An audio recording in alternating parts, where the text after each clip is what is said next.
Bonjour mes amis, bonjour chers frères et sœurs, bonjour vous qui aimez les royaumes, vous tous qui avez cru en Jésus comme Seigneur et Sauveur. Nous venons ce matin pour continuer la série de nos émissions. C'est une voix qui crie dans le désert. Ce n'est pas une église qui prêche. C'est la voix qui crie dans le désert au travers du Saint-Esprit. Le message du Seigneur Jésus est très clair. La parole du Maître est très claire. Lorsque nous lisons dans Jean chapitre 3, Jean chapitre 3, au verset 5 jusqu'à 7, Jésus-Christ dit à Nicodème, en vérité, je te le dis, si un homme n'est né d'eau et d'esprit, il ne peut entrer dans le royaume de Dieu. Ce qui est né de la chair est chair, et ce qui est né de l'esprit est esprit. Ne t'étonne pas que je t'ai dit, il faut que vous naissiez de nouveau. Le message très clair du Maître, ça devient un ordre. Il faut que vous naissiez de nouveau. Nous devons tous naître de nouveau, vous et moi. Vous qui écoutez cette parole de l'exhortation matinale, et moi qui ouvre ma bouche, qui me dispose comme instrument, afin que Dieu parle par moi, nous devons tous naître de nouveau. Le salut nous vient de Dieu par l'entremise de Jésus-Christ. Au travers de Jésus, Dieu a visité l'humanité tout entière.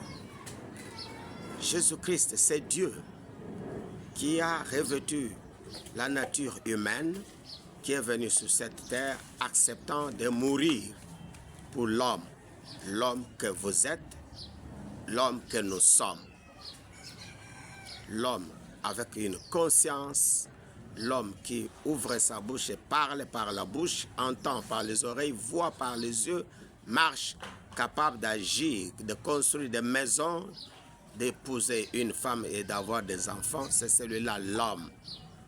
L'homme masculin et féminin, Dieu nous demande de naître de nouveau. Naître de nouveau en passant par la foi. Oui, si nous acceptons que tout ce que la Bible raconte à propos de Jésus est la vérité, nous sommes sur la bonne voie. Croire, c'est accepter que le message de la Bible est vrai. Croire, c'est accepter, reconnaître que ce que Christ a fait, il l'a fait pour moi. Que Christ est réellement ce Dieu créateur qui a revêtu la chair et la nature humaine, qui a accepté volontiers subir la condamnation qui était réservée à tous, mourir à la place de tous, à votre place, à ma place, subir le châtiment qui nous était réservé, nous pécheurs, nous impudiques, nous menteurs, voleurs, criminels, sorciers, magiciens, hypocrites, les hommes corrompus. Christ a accepté le châtiment à notre place. Il est mort pour nous. Il est ressuscité pour notre justification. La justification.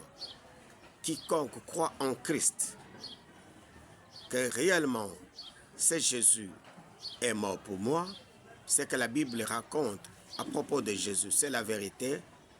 Il accepte de donner sa vie à Jésus, donner la direction de sa vie à Jésus.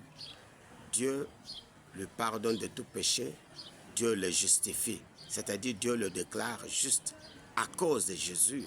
Par Jésus-Christ, nous devenons enfants de Dieu. Dans Jean chapitre 1, au verset 12, il est dit qu'à tous ceux qui l'ont aimé, à tous ceux qui croient en son nom, lui c'est qui? Jésus. Tous ceux qui ont aimé Jésus, tous ceux qui croient au nom de Jésus, Dieu leur donne le pouvoir de devenir ses enfants. Dieu accepte qu'ils sont ses enfants. Nous devenons enfants de Dieu, citoyens du royaume des cieux, par la foi en Jésus-Christ. De là, Dieu nous pardonne de tout péché. Il nous purifie par le sang de Christ qui a coulé sur la croix, nous devenons enfants de Dieu. Ça ne s'arrête pas là-bas. Nous devons reconnaître tout ce que nous avions fait, notre ancienne vie, comme étant indigne d'enfants de Dieu, une vie qui ne glorifie pas Dieu, et nous devons nous repentir, reconnaître le mal que nous avions fait, la vie que nous avions menée depuis longtemps, jusque-là, avant d'entendre ce message de l'Évangile. Nous la condamnons, nous nous condamnons nous-mêmes et nous acceptons abandonner cette vie-là. C'est ça, se repentir, prendre une autre direction, accepter la direction que le Saint-Esprit nous indique, accepter, donner notre vie à Jésus, que Jésus prenne la direction de notre vie, qui nous guide désormais et il fait de nous une nouvelle créature. Jésus parle de la naissance d'eau et de l'Esprit. Lorsque nous croyons en Jésus, nous disons non au péché, nous confions la direction de notre vie à Jésus. Nous nous abandonnons tout entier à lui, il nous transforme. C'est la naissance d'esprit. Le Saint-Esprit entre à nous et il nous parle aussi de la naissance d'eau.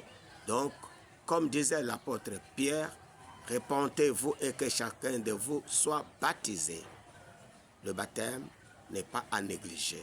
Quiconque croit en Jésus, quiconque se répand, donne la direction de sa vie à Jésus-Christ, accepte à devenir enfant de Dieu, il le devient, il doit aussi accepter passer par l'eau du baptême pour que Dieu nous purifie de l'ancienne vie, des œuvres mortes.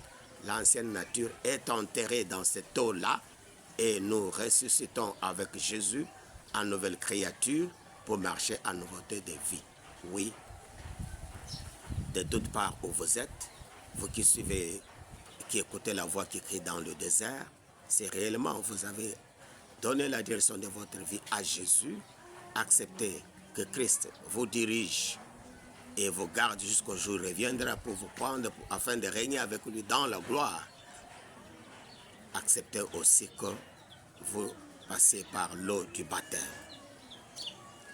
Si vous n'avez où vous faire baptiser, vous pouvez nous contacter par notre numéro de téléphone 082 52 80 309. Nous répétons 082 52 80 309 et nous sommes disposés et nous serons disposés à vous conduire dans les eaux du baptême.